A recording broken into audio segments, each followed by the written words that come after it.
ECSI fans, you want to revolutionize your sports investing habits? Allow me to tell you about WagerWire. WagerWire is an app that helps you become a superior bettor by allowing you to sync all your sports books and track all your bets in one place. See your current action, your betting history, and stats. You could also sign up for sports books and collect bonus offers. Follow them at WagerWire on X, as it's the best account on the platform. Head to App Store or Play Store now and search WagerWire and download the app.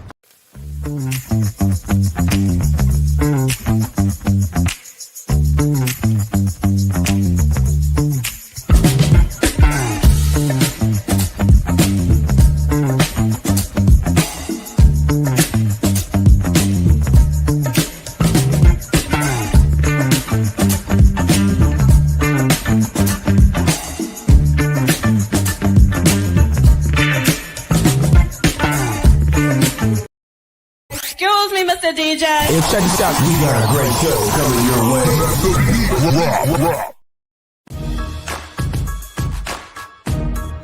From the ECSI Sports Studios, it's the Midday Market Report with Jeff Dawson.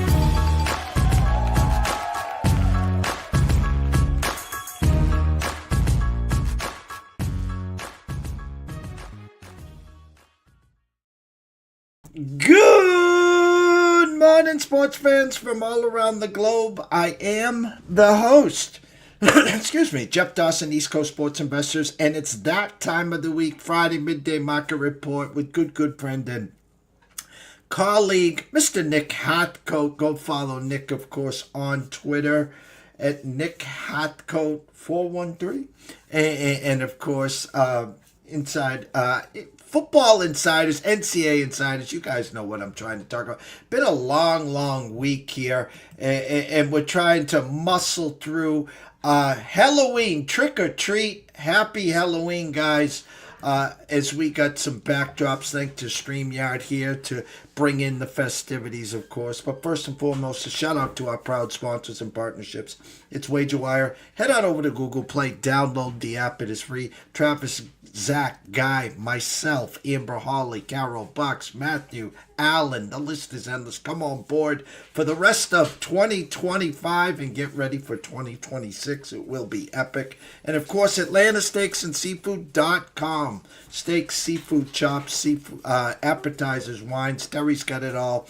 Set it and forget it. 4 subscription plans. Do what I do every 30 days. A box of protein delivered to your front door. The only thing you'll need is a spare propane tank. So without further ado, let's bring him in, Mr. Nick Hathcoat. What's up, Nick? Good morning. Happy Halloween, Jeffrey. Happy Halloween. Was in Boston last night for my daughter's 27th birthday. And on the way home, I needed Noah's Ark. And I'm giving you the what's going on locally because Notre Dame comes to Chestnut Hill tomorrow. We got about 2 to 3 inches of rain. And a drive that takes me an hour and 5 took me an hour and a half. Winds are howling now. I have to set up 125 tents, tables, and chairs for the tailgate tomorrow. Waiting for confirmation at 2 o'clock where BC's going to say no tents, we'll do tables and chairs. About 50 degrees at kickoff. The field will be dry. 29.5-point favorites. The headliner today, Roughton Chestnut Hill for the Irish are coming. I just got an update. Notre Dame just scored again, Nick. Yeah, I mean, there's I don't want to spend too much time on this. Let's be honest. There's still a 28 out there, which is shocking. It actually dropped it. There was a couple 27.5 last night at one of the 4-letter network dropped one. I mean, it was juiced to minus 125, but it's still 27.5. That is shot up. Yeah, 28.5 most of the places. 29. What is the team total now too? I think is it 38.5 or 41? It's either 38.5 or like 42.5. 42.5. There's a 41.5 on DK, which is kind of screaming. I don't know. If I wasn't a Notre Dame fan, I would play Notre Dame minus 28 or the team total. I think this is one of those situations. We talk about it. How many times, Jeff, did we talk about this same situation last season, where it's like Notre Dame has to put their stamp on all these games, they're still, in my mind, fighting for a playoff spot. And the larger the wins, the better they look. A lot of people have them power rated somewhere around like that 3 to 5 range. So blowouts matter. And Boston College is in shambles right now. So I know it's on the road. This was a rivalry back in the 80s, kind of early 90s. Like it absolutely was. As much as people, like maybe the newer generation doesn't realize it, this was a big rivalry back in the day. And that's why Boston College is still on the schedule almost every single year. It's just not quite the same anymore. Yeah, I don't see how this one ends up being too close. I think weather also, as you mentioned, would only help Notre Dame with that run game. So yeah, I as a Notre Dame fan, I can't play it. I don't touch it. As you know, I do not bet Notre Dame as favorites. So I have to stay off this one. But yeah, I don't see how Boston College gets many stops here.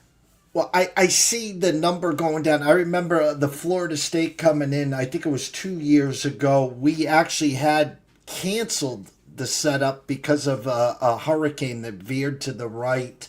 No, Florida State was a 24-point favorite. Tommy Castellanos had the ball late in the fourth quarter. Yeah, that was the Jordan Travis year. Yeah, correct. State. Yeah, driving to win the game, and he fumbled, of course. You're seeing some numbers dropping a little. I'll tell you why. It's because of the wind. There'll be gusts throughout tomorrow, 20, 25, 30 miles an hour. I could tell you this right now. Fact. If you didn't throw the ball once, you'd still win by 30. Okay? Well, that's what I'm saying. Wind only matters if you're a throwing team. And if I can hand the ball off to if I can hand the ball off Jeremiah Love and Jadarian Price every other play, then I think Notre Dame's okay with doing that. I'm looking at 42.5 under. I can get it even money.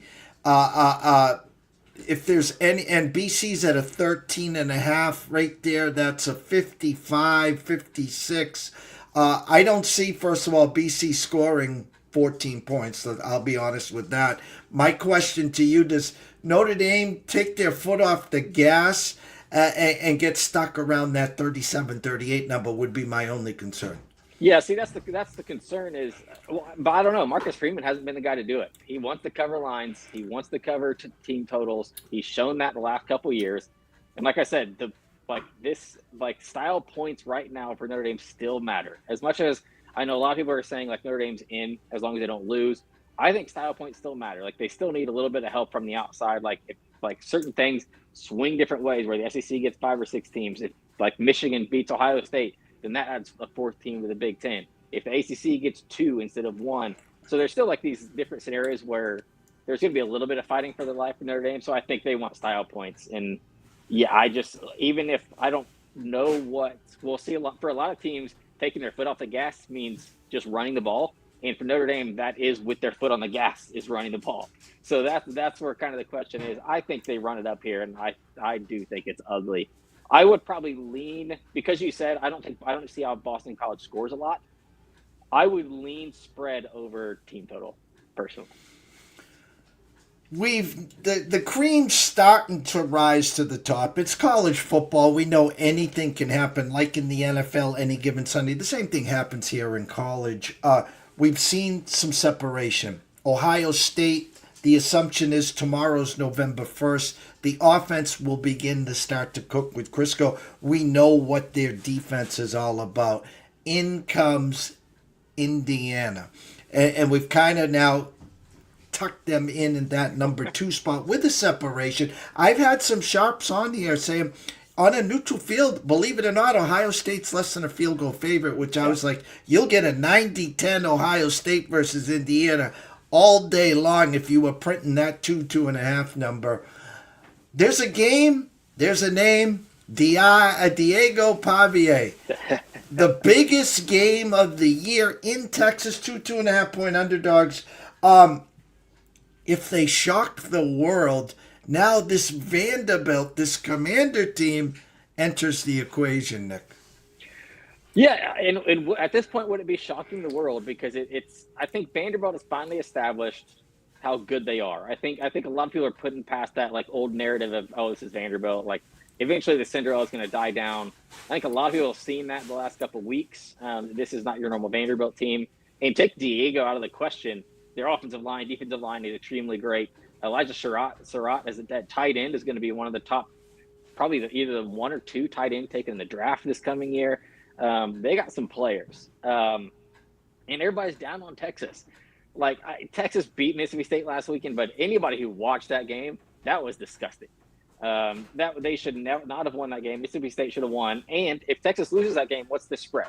I think it's completely flipped.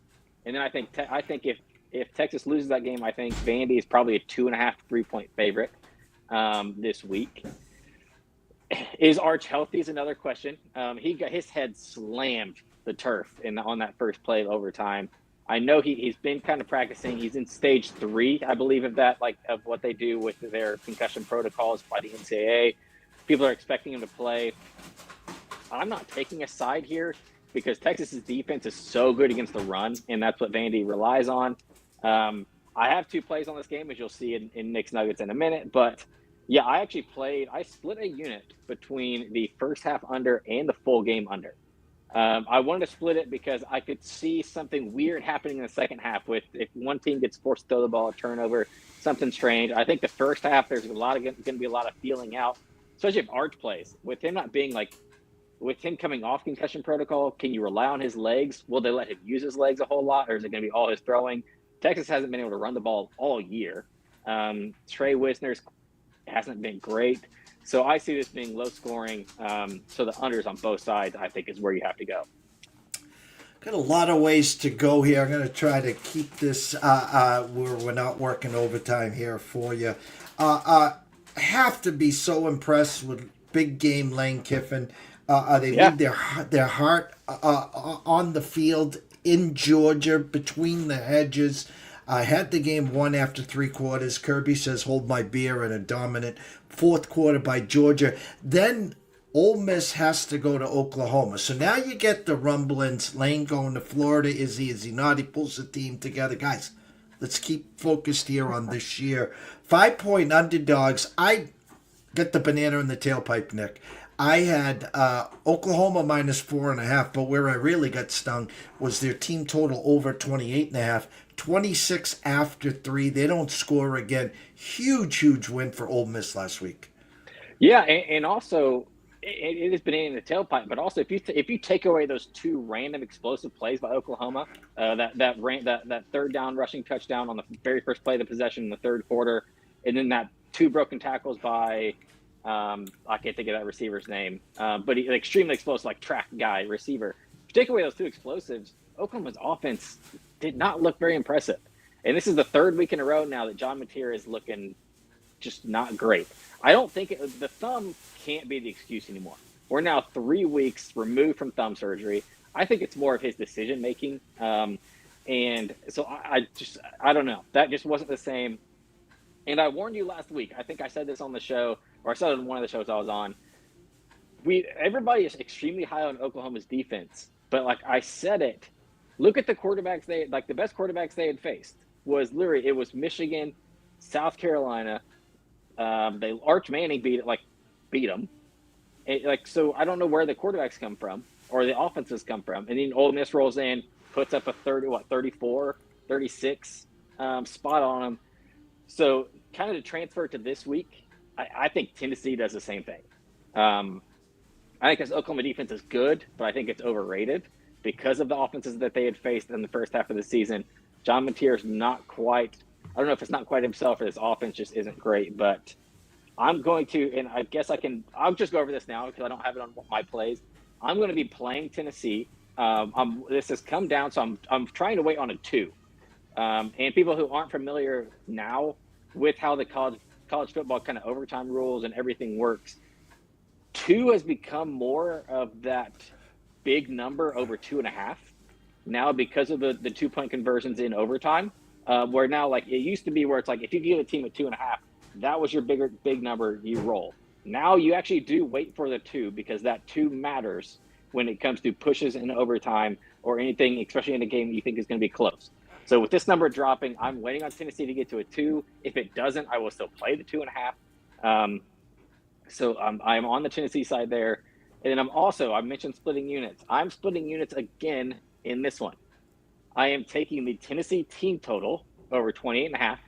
I think if Ole Miss did that to them on the road, I think Tennessee will do this to Oklahoma at home, especially dark mode at night. I don't think Oklahoma knows what they're walking into. This place is going to be a psychopath like heaven tomorrow night in Knoxville. So I'm splitting a half unit between the Tennessee team total and the actual full game over, because I don't fully trust this. Like we saw what Kentucky's offense, which is brutal, did to Tennessee's defense last week with 500 passes or 5 touchdown passes. Like that was disgusting. So I do think Oklahoma gets theirs on offense. So I'm going to split half a unit on Tennessee team total over and the full game over, along with the Tennessee hopefully -2 if it gets there. And I have an alert set up on my phone. As soon as any of the books I have hit 2, like a payment is being made.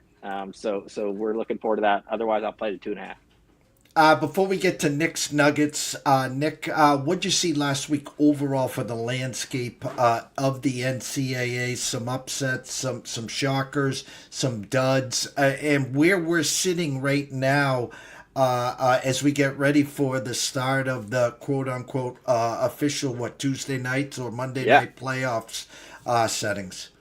Yeah, I think when you think about Tuesday, maybe this is just me, but I'm not going to be surprised if Indiana is ranked number 1 by the committee come Tuesday night, and because we've seen this in past years, the committee wants to set a precedent of what they are going off of, and they want to go off of strength of schedule. They want to go off of big wins. They want to go off of like how bad have you beat your opponents. Indiana has that win against Oregon, which is better than any win Ohio State has. They're blowing out teams, and their offense looks, and maybe it's on purpose that their offense looks better than Ohio State's, but it does. And it could be just because Ohio State hasn't opened up the playbook. We've acknowledged that before. Ohio State's defense is better. But yeah, I think they're going to make a statement by putting Indiana 1.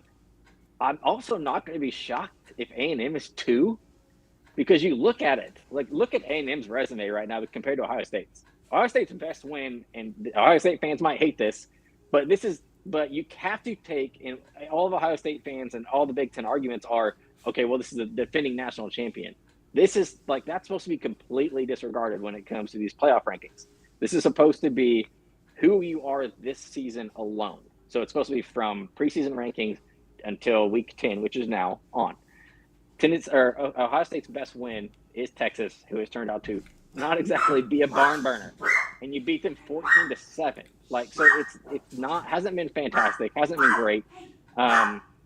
They might prove it against Penn State, but Penn State isn't this is a game that was supposed to be 2.5 when it came to the look ahead rankings before the season started. Now it's 20.5. So if they blow them out, then maybe. But you could A&M win over Notre Dame on the road. They just had beat LSU in Death Valley at night. They still have Texas coming up. They have much better wins than Ohio State does. So I think this could blow just the cover of, if Ohio State's ranked 3rd, everybody's going to go insane. But I think it would actually be correct if the committee does it right now.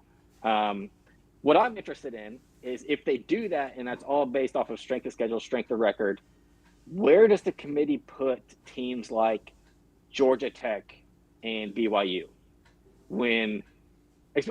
Georgia Tech especially. BYU at least has that win over Utah, which is going to age, I think, great.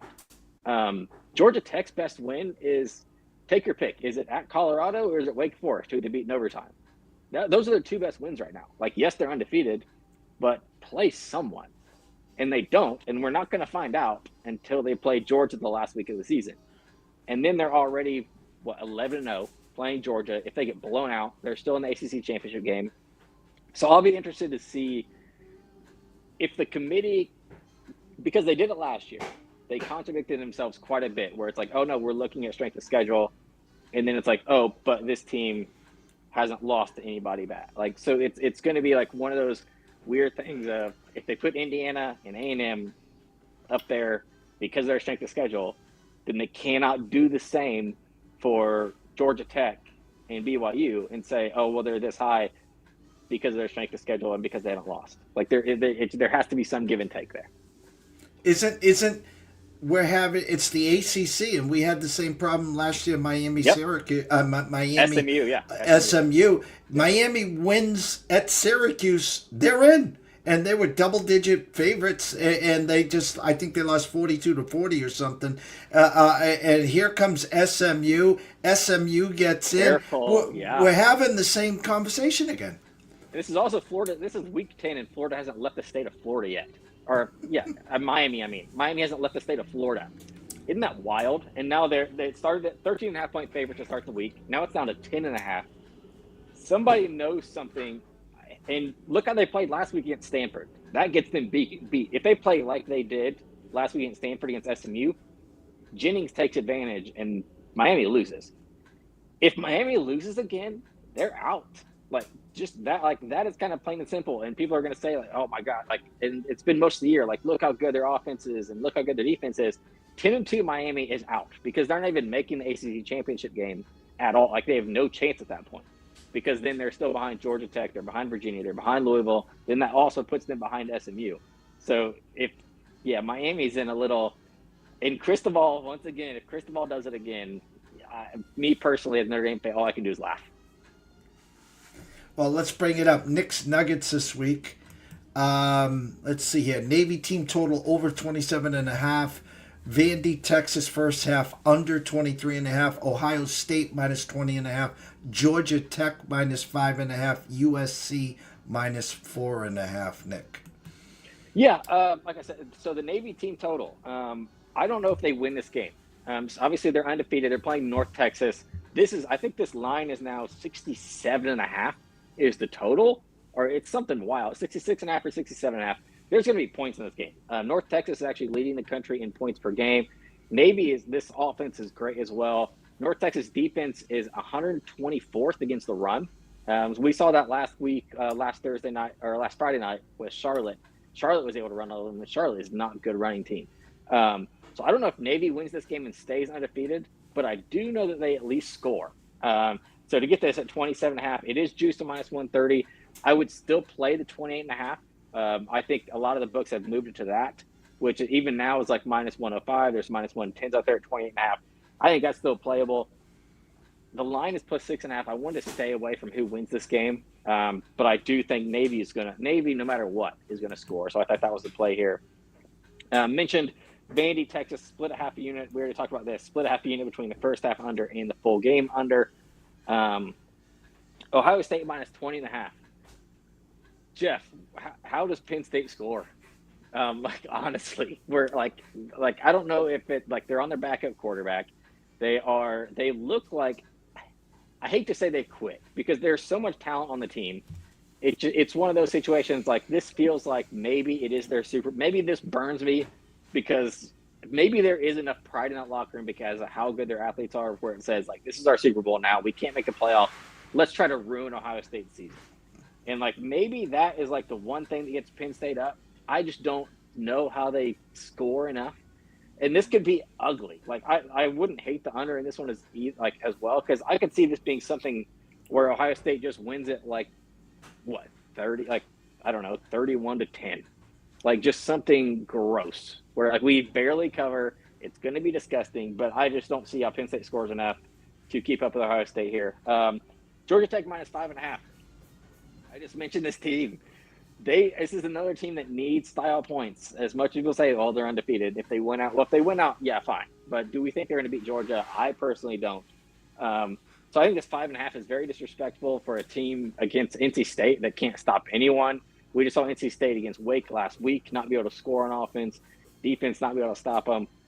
So I think Georgia Tech minus 5.5 here feels kind of like a trap. It does feel like one of those where it feels like, why is this team that's ranked in the top 10 versus a team that's under 500? Why are they only 5.5? Why are they less than a touchdown? It feels like a trap. I don't think I'm falling for it. I think this is more of a power rated type of thing where Georgia Tech is just a much better team. And I think they find a way to, all you have to do is win by touchdown here. We're fine. USC minus 4.5. This is what's that saying? This is a rock versus a hard place or whatever that thing is, where it's USC minus 4.5 because Lincoln Riley cannot win on the road. versus Nebraska's Matt Rule, who has yet to beat a ranked team when he's been at Baylor or Nebraska. Something has to give. Like either Matt Rule wins a ranked game or Lincoln Riley finally wins like a big game on the road. I'm just going to rely on power ratings here. I don't think this home field advantage is going to be like huge. I know it's a night game. I just don't. I don't believe. I will take Dylan Raiola is okay, but like if you give me the two quarterbacks together, I'm taking Jordan Maeva every single day. I think these two, I think both, as far as what it seems like, a left tackle for sure is out for Nebraska. The right tackle is questionable. It sounds like he's more doubtful than questionable. So I think both tackles are out for Nebraska. I think these two lines are what kind of determines the game for USC. The fact that it's moved down to 4.5 from 6.5 at open. I didn't play it at 6.5, even though I was going to. The fact that it moved to 4.5 just makes me love this even more. I think USC takes care of business here and wins it. And it's funny, I was spot on Nebraska at Minnesota a couple Fridays ago when Matt Rule's name was brought up to Penn State. It's amazing how that happens, and now he gets an extension to be the coach for Nebraska till 32. Oh, God bless America. But my point is, that's a great, and you're rocking a hard place here because, again, night game, it's not the old Saturday night Lincoln shutdown, sea of red. This team is still looking for an identity. This team for decades now is looking for that signature win. Does Nebraska get fat and sassy because our coach is here, he's not going anywhere? Or is it one of these, we can breathe, he's not going anywhere, and here comes USC and carves him up for 30? Yeah, the question is, I mean, I'm not extremely filled in with Nebraska, but how much do they care? Like, does it seem like they're one of those that was like, Matt Rule cannot go anywhere, we're going to fight for him to the death? Like, look at Ole Miss right now. Ole Miss is, all of their fans are like, how much money is it going to take to keep Lane in Ole Miss? I didn't see that from Nebraska fans or Nebraska side. Like, it didn't seem like all that talk about Penn State. It just seems like Penn State fans stayed quiet, and like there was never any like, oh, we cannot lose this guy like some other schools have. So I don't know how much that matters. Maybe like inside the locker room, it's hard to get a beat on, but yeah, I think I will just trust. I will trust the better. So I'll pretend that if this is a neutral, obviously this is all USC. So I'm just going to take the better team. Knicks Nuggets one more time. Navy team total over 27.5. Vandy, Texas, first half under minus 23.5. And full game, yeah, and full game. And full game. Ohio State minus 20 and a hook against Penn State. Georgia Tech minus 5.5. USC minus 4.5 against Nebraska. Before I let you go, I want to ask you one question about the SEC. I want to ask you, we were just talking about Big Game Lane. Haven't talked to Q in a long, long time. Obviously, we know Florida, a Gator fan there. Lane, looking at LSU, Dan Lanning's name's popped up. Again, got connections That's not, back. people need to stop that. That's not happening. Correct. I'm telling you who they should hire, by the way. They won't. I'm bringing in Joe Brady. I'm bringing in Joe. He did wonders with Joe Burrow. I know he doesn't have the head. Maybe he wants to stay in Buffalo. I don't know. My point is I'm bringing Joe in. I'm going to see what Joe can do, but that's just me. My question to you with Lane, Ole Miss, build the statue, Nick Saban-esque, never will have to leave there. Very content, very happy. Hey, you go 9-3, 8-4, you have an 11-1 season. Or Florida. You get the bump in the recruiting, maybe follow in Urban Meyer's footsteps, which is a bad analogy there, of course.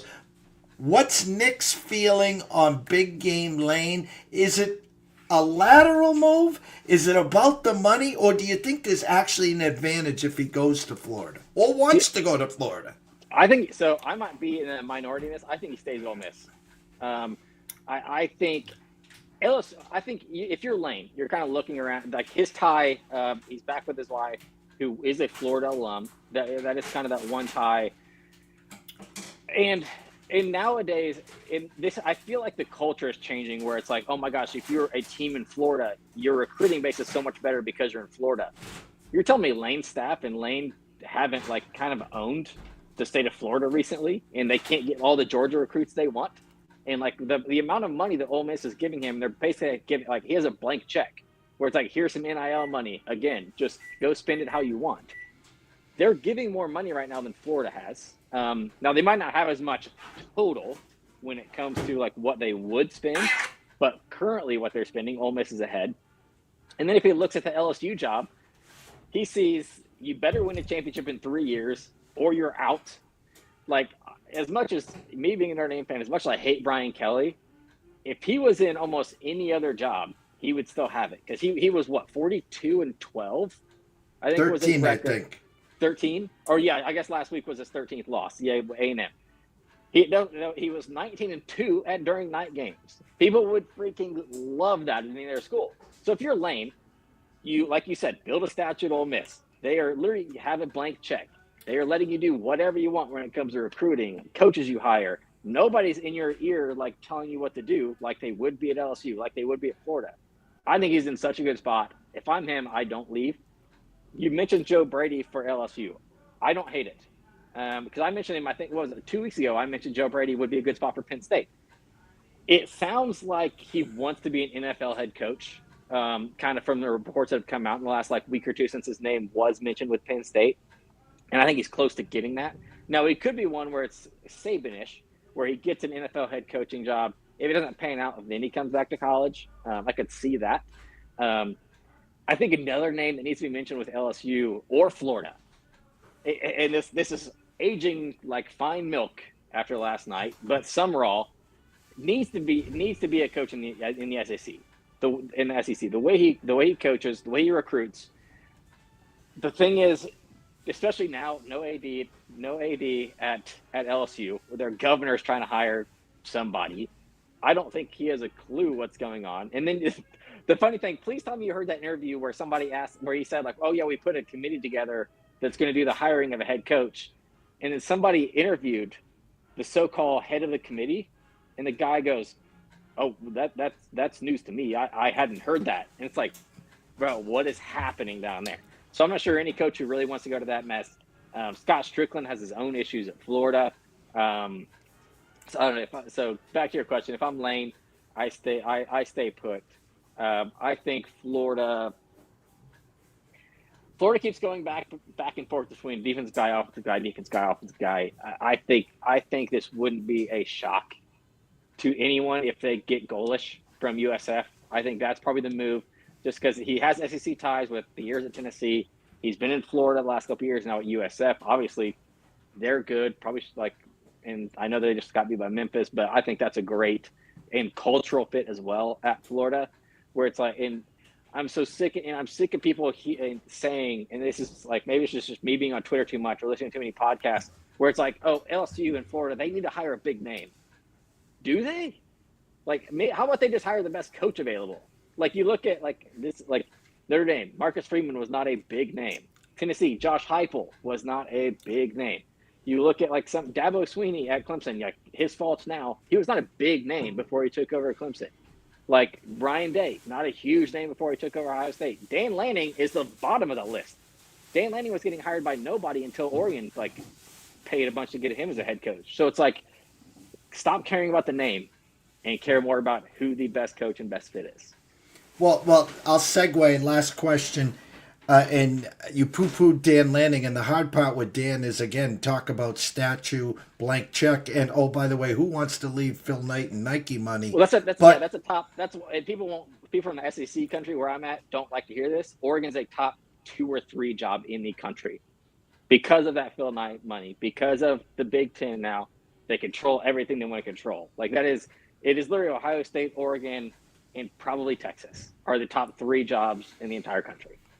And Sox groups might want to go to the NFL. Maybe he's looking for a Matt Rule extension, you know? Well, even Diana Rossini, who said that 2 weeks ago, like reverted her statement and brought retracted. Yeah, so I don't know. I think that was her just trying to I don't know if she didn't think she'd get any blowback, or I didn't know if she didn't think Sark was going to say anything. But Sark immediately was like, I don't know where she got that from. I have no interest. And then she, retracted that statement. So I don't know. He's in such a good spot.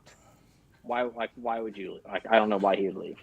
Last question, Nick. 2 years ago, Saban retires. Coach Kalen DeBoer, Washington, Final Four. He was the name, and they brought him in. Rough first year. What were they, 8-4 or something like that? Lose the first game to Florida State. Everyone wants him fired. They haven't stopped losing. Ty Simpson, potential Heisman. Who's this year's Caitlin DeBoer? Kenny Dillingham. Okay. I don't think it's close. I think what he's done and the resurgence after that whole debacle of NFL coaches they had at Arizona State for a little bit, where it was like, we're just going to bring in all these ESPN NFL guys to coach at Arizona State, and we're going to see how it works out. It didn't work out, and then now Dillingham has immediately just been like, I know how to run this. I'm going to get all, he's been recruiting extremely great. He's young. He's energetic. He's very fiery, and it seems like his players absolutely love him. Now, he's never been outside, as far as I know. Maybe I'm backwards here, but I don't think he's ever been off the West Coast, which is a little bit concerning if you are an SEC kind of, if you need those kind of Southeast ties. But I think if there is one coach that I would want right now that I think you can buy, because like I said, there are certain coaches out there that are untouchable. You mentioned Lanning, I think is untouchable. Ryan Day, Marcus Freeman, Sark. There are certain ones who are untouchable. I think Dillingham will listen because Arizona State's not like your top tier type of program. And in the Big 12 right now, it's kind of gross where it's just a toss up of who's going to win what every year. And he doesn't get a whole bunch of NIL respect. So I would say, if you want to say who this year's Kalen DeBoer is, I think it's Kenny Dillingham. And the Indiana coach who went from JMU to Indiana made it clear, I'm very happy where I am, correct? Lifer.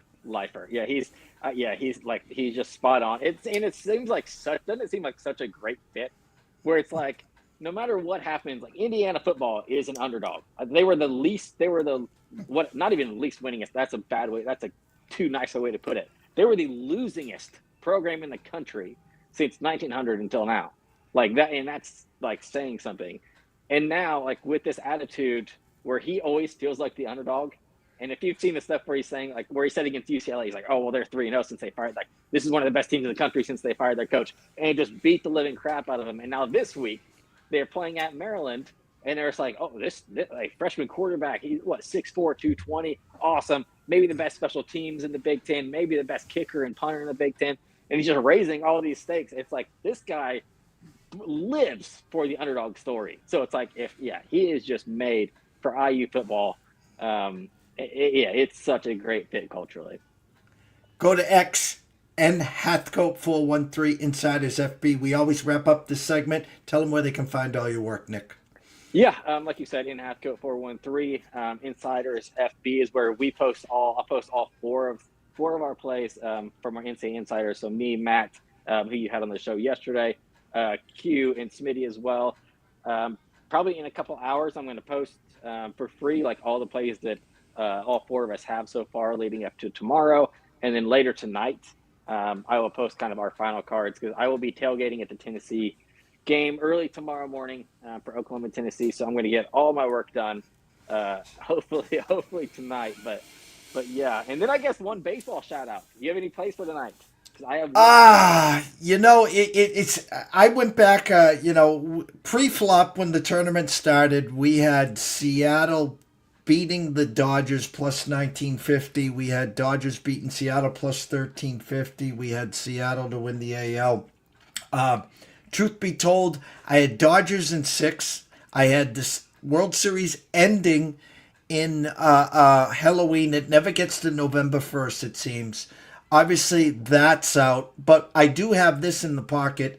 After the 18-inning marathon and Dodgers went up 2-1, Jays were plus 400, 425. I was like, well, I'm going to just circle back to this because after 18 innings, You don't know. I'm not in the clubhouses. I don't know who's hurt, who's banged up. I have no idea. So you had no idea what was going to happen. What happened was the Jays just said, "Hold my beer," and they win game two, and then your Savage was a savage and a beast. Now they're coming home. You need a Yamamoto Savage moment just to get to.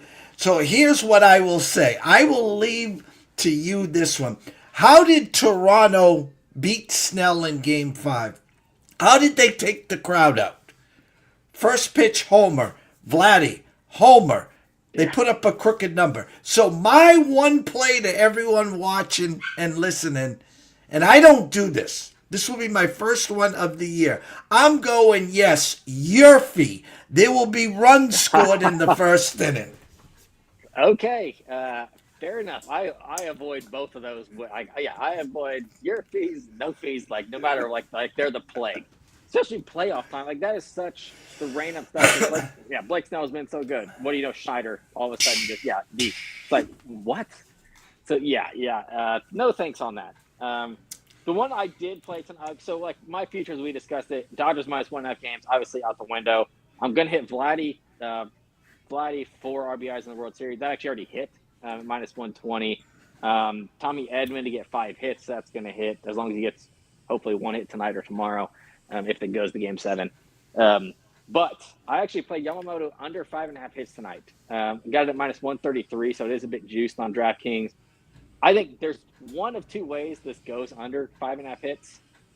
It's either he stays red hot and is just like stays the best pitcher in the world like he has been the last 2 outings, and the Blue Jays don't get 5 hits, or if he's with this being an elimination game, Dave Roberts might have to go to the bullpen if he starts struggling, and I don't think he lets him get past. If he starts giving up a bunch of hits and walks, I don't know how long Dave Roberts can really rely on him without going to that bullpen with this being a win or go home game.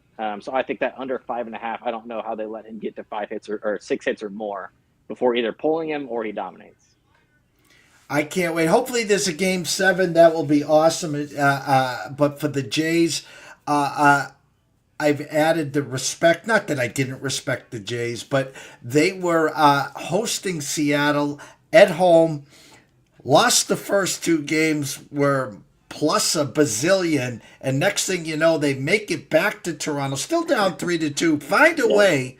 And here they are, 1 game away. It would be something for Toronto. It'll take a lot of heat. Sounds like Springer's back tonight too. Is what it sounds like. He might DH, and they'll play Bichette at second. So I do think Springer's back. Take a lot of heat off of the Toronto Maple Leafs hockey team. How's that? Hey, you talk hockey. I don't have a clue what you're talking about. From myself, Jeff Dawson at EC Sports Investor, one and only Mr. Nick Hathcoat, of course at NHathcoat413. You can follow all his great work at Insiders FB, NCAA Insiders. Guys, have an amazing weekend. Trick or treat, don't get spooked. We'll see you next week, and stay tuned.